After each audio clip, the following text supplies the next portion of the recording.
Et si je vous disais que l'homme le plus riche de tous les temps n'était pas Elon Musk, ni Jeff Bezos, ni même un empereur romain, non. Cet homme régnait il y a 700 ans sur l'Afrique. Son nom, Mansa Moussa.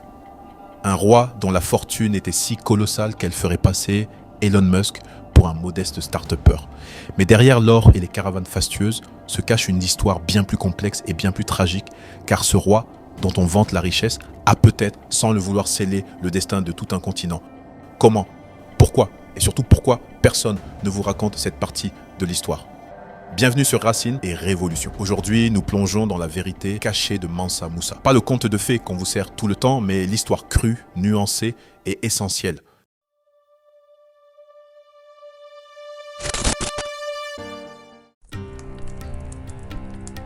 Pour comprendre la grandeur de Mansa Moussa, il faut d'abord connaître l'histoire de celui qui a rendu cette grandeur possible. Au XIIIe siècle, un enfant naît dans le royaume mandingue, son nom, Soundiata Keïta. Mais cet enfant est différent. Il naît avec un handicap qui l'empêche de marcher. Dans une société où la force physique est valorisée, il devient l'objet de moqueries. Son propre père, le roi Naré Magan, doute de lui. Ses frères le méprisent. Sa belle-mère, Sassouma Bérété, voit en lui une menace pour l'avenir de son propre fils. Mais sa mère, Sogolon, croit en lui. Elle sait ce que les devins ont prédit. Cet enfant infirme est destiné à devenir le plus grand roi que l'Afrique ait connu. Pendant des années, Soundiata lutte. Pas seulement pour marcher, mais pour survivre aux complots, aux humiliations et aux tentatives d'assassinat. Il apprend auprès des chasseurs, maîtrise l'art de la guerre, étudie la diplomatie et comprend les peuples. Et puis, un jour, le miracle se produit. Soundiata se lève, il marche, il court, il devient le guerrier que personne n'avait vu venir. Mais l'épreuve n'est pas finie. Contraint à l'exil par les menaces de sa belle-mère, il parcourt l'Afrique, forge des alliances, apprend les secrets des royaumes voisins. Pendant ce temps, le terrible Soumangourou, le roi sorcier du Soso, conquiert et terrorise les terres mandingues. C'est alors que les peuples opprimés appellent Soundiata au secours. L'enfant moqué devient le libérateur attendu. En 1235, à la bataille de Kirina, après des années de guerre, Soundiata Keïta écrase définitivement Soumangourou et ses armées. Mais cette victoire n'est pas seulement militaire, c'est le triomphe de la justice sur la tyrannie, de l'intelligence sur la force brute. Et c'est là que naît l'empire du Mali. Soundiata promulgue la charte du Menden, aussi appelée Kouroukan Fouga. Cette charte est la première déclaration des droits de l'homme de l'histoire. Pas l'Occident, mais l'Afrique. Au XIIIe siècle, cette charte établit l'égalité de tous devant la justice, le droit à la vie et à la dignité, la protection des femmes et des enfants, la liberté de circulation et de commerce. Et tenez-vous bien, l'abolition de l'esclavage entre Africains. Géographiquement, l'empire du Mali était un géant. Traversé par le majestueux fleuve Niger, il contrôlait les ressources les plus précieuses de l'époque. L'or des mines de Bambouk et de Bourré qui alimentaient les économies du monde connu. Le sel des mines de Tegaza, plus précieux que l'or dans certaines régions. Le cuivre, les épices, l'ivoire, etc. Mais la vraie richesse du Mali, c'était son système commercial. Les routes transsahariennes contrôlées par l'Empire connectaient l'Afrique subsaharienne au monde méditerranéen et oriental. L'organisation politique était révolutionnaire, un système décentralisé mais cohérent où les provinces gardaient leur autonomie culturelle tout en contribuant à la puissance collective. Une armée redoutable, une administration efficace, une justice équitable. L'empire du Mali n'était pas qu'un territoire, c'était une civilisation mandingue, soninké, peul, une mosaïque de peuples unis dans la diversité, respectueux de leurs différences mais fiers de leur appartenance commune. Voilà l'héritage que reçoit Mansa Moussa. Mais ce que Moussa va en faire va dépasser tout ce que le monde avait connu jusque-là.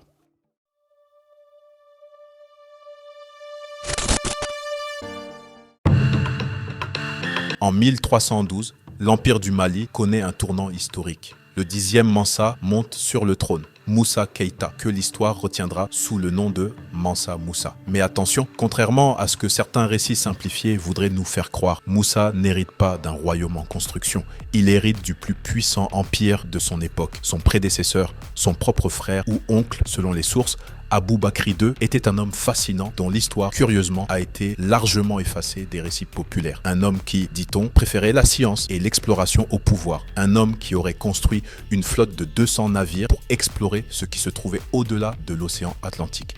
Mais nous reviendrons sur cette figure occultée plus tard. Quoi qu'il en soit, grâce à sa grande intelligence, Mansa Moussa comprend que la vraie puissance ne réside pas dans l'accumulation, mais dans l'organisation. Sous le règne de Mansa Moussa, l'empire du Mali atteint son apogée. Imaginez une civilisation florissante où la richesse ne se comptait pas seulement en pièces d'or, mais aussi en savoir, en culture et en influence. La fortune de Mansa Musa, alimentée par un contrôle quasi total des mines d'or de Bambouk et de Bourré et des routes du sel, était colossale.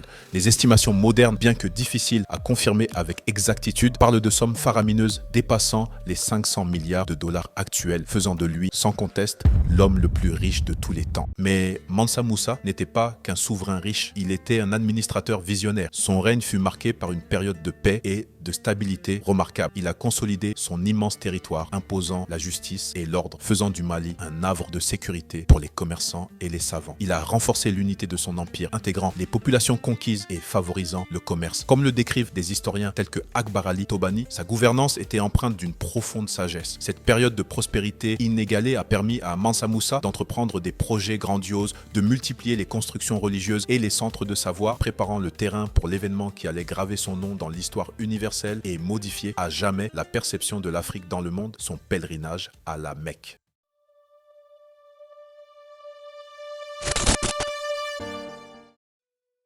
Pour tous les musulmans ayant les moyens, le Hajj est un devoir sacré. En 1324, Mansa Musa, fervent musulman, décide donc d'accomplir ce pèlerinage. Ce qu'il ne sait pas encore est que ce voyage va non seulement changer sa vie, mais aussi celle du Mali et par extension de l'Afrique. Les chroniques arabes de l'époque, notamment celle d'Al-Oumari, témoignent de l'ampleur stupéfiante de cette expédition. Imaginez une caravane de près de 60 000 personnes composée de soldats, de serviteurs, de fonctionnaires, de musiciens, de concubines et d'esclaves, car oui, l'esclavage arabo-musulman existait déjà à cette époque. Mais le plus incroyable, c'est la richesse transportée. Nous parlons de 17 à 18 tonnes d'or. À l'époque, c'était littéralement une fortune nationale qui traversait le désert. Pendant des mois, cette ville mobile traverse 7000 km de désert, du Mali au Caire, en passant par Walata, Touat et bien d'autres oasis. Partout où elle passe, la caravane suscite l'émerveillement. Jamais on n'avait vu pareille opulence. Jamais on n'avait imaginé qu'un souverain africain puisse posséder de telles richesses. Arrivé au Caire en juillet 1324, Mansa Musa provoque un événement qui marquera l'histoire économique mondiale. L'historien Al-Oumari rapporte avec stupéfaction: il répandit l'or dans le Caire à un tel point que sa valeur s'effondra et ne se releva pas pendant 12 ans. Comprenez-vous ce que cela signifie? Un seul homme, par sa générosité, a causé une inflation qui a déstabilisé l'économie de tout le bassin méditerranéen pendant plus d'une décennie.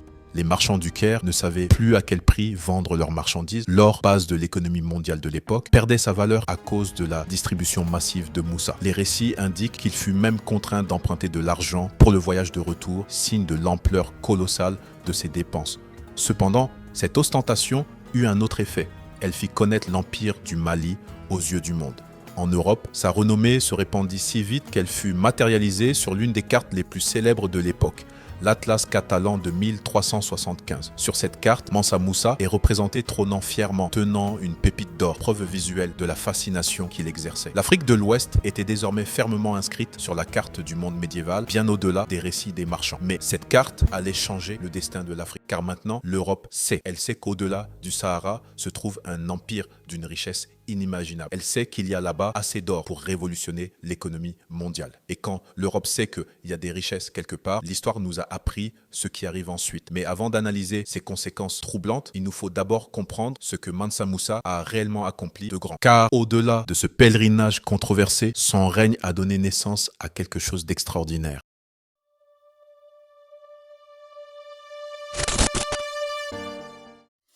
Tombouctou. Ce nom évoque aujourd'hui, dans l'imaginaire collectif et surtout occidental, le bout du monde, l'inaccessible, l'exotique. Mais il fut un temps où ce nom résonnait de Londres à Pékin comme synonyme d'excellence intellectuelle. Car si le pèlerinage de Mansa Musa a fait parler de l'or malien, c'est son investissement dans Tombouctou qui a fait rayonner le génie africain. De retour de la Mecque en 1325, Mansa Musa ne ramène pas que des souvenirs spirituels. Il ramène des architectes, des érudits, des poètes et des juristes. Sous sa direction, l'architecte andalou Essa Eli édifie la grande mosquée de Djinguereber, cette merveille architecturale construite entièrement en terre cuite. Mais le véritable joyau de Tombouctou était son système éducatif incarné par l'illustre université de Sankoré. Ce n'était pas seulement une mosquée, mais un complexe universitaire de renommée internationale. Des érudits et des étudiants venaient de tout le monde musulman d'Afrique du Nord, d'Égypte, d'Arabie, de Perse et même d'Espagne en Europe pour s'y instruire. Ces bibliothèques abritaient des collections de manuscrits d'une valeur inestimable, certains remontant à plusieurs siècles. On parle de près d'1 million de manuscrits de Tombouctou.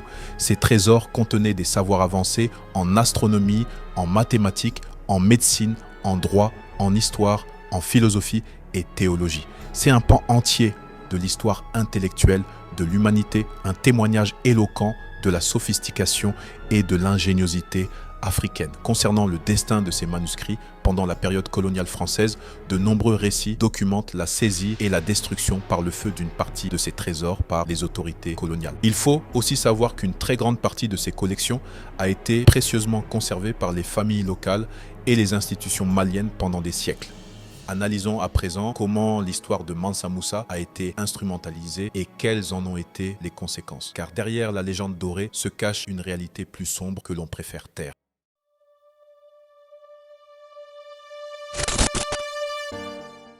Maintenant que nous avons exploré la grandeur indéniable de Mansa Moussa, il est temps d'exercer notre esprit critique. Car sur Racine et Révolution, nous ne nous contentons pas des récits de surface. Nous creusons, questionnons et analysons pour nous faire notre propre opinion. Et la première question qui nous vient à l'esprit est celle-ci. Pourquoi cette histoire-là? Pourquoi cette version-là? Dans notre société contemporaine, obsédée par la fortune et le classement Forbes, Mansa Moussa coche toutes les cases du storytelling moderne. Richesse extrême, luxe ostentatoire, influence mondiale. C'est séduisant, c'est vendeur, c'est facilement mémorisable. Mais cette focalisation sur la richesse matérielle reflète davantage nos obsessions contemporaines que la complexité réelle des sociétés médiévales africaines. En réduisant Mansa Moussa à sa seule richesse, ne tombons-nous pas dans le même piège que nos sociétés capitalistes qui ne valorisent que l'accumulation? Le véritable problème n'est pas Mansa Moussa lui-même, mais notre obsession collective pour cette dimension de son règne. Imaginez que dans 700 ans, l'humanité ne retienne d'Elon Musk que sa fortune et ses dépenses extravagantes, en oubliant complètement ses innovations technologiques. C'est exactement ce qui arrive avec Mansa Moussa. Nous réduisons un règne de 25 ans à quelques mois de voyage. Analysons froidement cette expédition de 1324. Mansa Moussa était-il un leader visionnaire ou un souverain imprudent? D'un côté, on peut argumenter qu'il s'agit d'une opération de soft power remarquable, placer définitivement l'Empire du Mali sur la carte géopolitique mondiale, établir des relations diplomatiques avec les puissances de l'époque, démontrer la sophistication africaine. De plus, son pèlerinage a eu pour effet de faire venir des savants, des architectes et des érudits à Tombouctou, transformant la ville en un centre intellectuel majeur. Mais d'un autre côté, les conséquences économiques sont troublantes. Provoquer une inflation de plusieurs années dans tout le bassin méditerranéen, cela révèle-t-il une maîtrise économique ou une méconnaissance des mécanismes monétaires internationaux? Un leader véritablement stratégique aurait-il sacrifié la stabilité économique régionale pour un effet de prestige? Voici peut-être le paradoxe le plus troublant de l'histoire de Mansa Moussa. Sa démonstration de richesse, censée illustrer la grandeur africaine, a-t-elle involontairement contribué à faire de l'Afrique une cible? Les chroniques historiques sont formelles. L'Atlas catalan de 1375 place désormais l'Afrique de l'Ouest sur la carte européenne comme terre d'or. Ce n'est plus une rumeur lointaine, c'est une certitude cartographiée. Il existe une corrélation troublante entre cette visibilité accrue de l'Afrique post-Mansa Moussa et l'intensification des expéditions européennes vers les côtes ouest-africaines. Les archives portugaises du XVe siècle confirment que l'Atlas catalan servait de référence géographique pour les navigateurs ibériques. Nous entrons ici dans une réflexion géostratégique complexe. Dans un monde médiéval où l'information circule lentement mais sûrement, était-il sage de révéler l'ampleur exacte des richesses continentales à des civilisations déjà expansionnistes? Cette question ne vise pas à culpabiliser Mansa Moussa. Il ne pouvait prévoir l'évolution technologique maritime européenne, mais à comprendre comment la visibilité peut parfois se retourner contre celui qui la recherche. Le véritable enjeu critique se situe dans la construction même du récit historique. Pourquoi l'historiographie moderne, y compris africaine, privilégie-t-elle systématiquement Mansa Moussa sur d'autres figures tout aussi remarquables? Cette hiérarchisation privilégie curieusement l'accumulation sur l'innovation institutionnelle, une tendance qui réduit parfois les civilisations africaines à leurs aspects les plus spectaculaires plutôt qu'à leurs contributions durables. Prenons l'exemple de Mansa Sakura Keïta, cet ancien esclave devenu empereur du Mali qui a régné avec brio pendant plusieurs années. Son parcours incarnerait parfaitement les valeurs de méritocratie et d'ascension sociale. Pourtant, il reste dans l'ombre de Mansa Moussa. On pourrait aussi évoquer Soundiata Keïta, le fondateur de l'Empire, dont l'épopée met en avant la résilience, la justice et la création d'institutions fortes, des qualités de leadership qui ne se résument pas à la richesse. Et ce qui me préoccupe le plus dans cette surmédiatisation de Mansa Moussa et sa richesse, c'est qu'elle véhicule inconsciemment un message problématique à la jeunesse africaine et afro-descendante, que la grandeur ne se mesure qu'à l'ostentation. Je dois mentionner ici le travail remarquable de la créatrice Grandeur Noire qui a développé une analyse critique particulièrement percutante sur cette question dans sa vidéo L'arnaque de Mansa Moussa. Je vous encourage vivement à regarder sa vidéo car son raisonnement mérite d'être entendu et débattu. Vous trouverez le lien dans la description de cette vidéo. Je ne plaide pas pour un oubli de Mansa Moussa. Son règne demeure une page glorieuse de l'histoire africaine, mais je plaide pour un récit plus nuancé, complet et éducatif. Un récit qui présente Mansa Moussa comme un dirigeant complexe, visionnaire dans certains domaines, discutable dans d'autres, influent mais pas infaillible, riche mais pas uniquement défini par sa richesse. Car c'est ainsi que nous rendrons vraiment service à la mémoire africaine, en assumant la complexité de notre histoire, en célébrant nos grandeurs sans occulter nos questionnements, en construisant une fierté authentique basée sur la vérité historique plutôt que sur la mythification. L'Afrique mérite mieux qu'un récit unidimensionnel, elle mérite la richesse de sa complexité.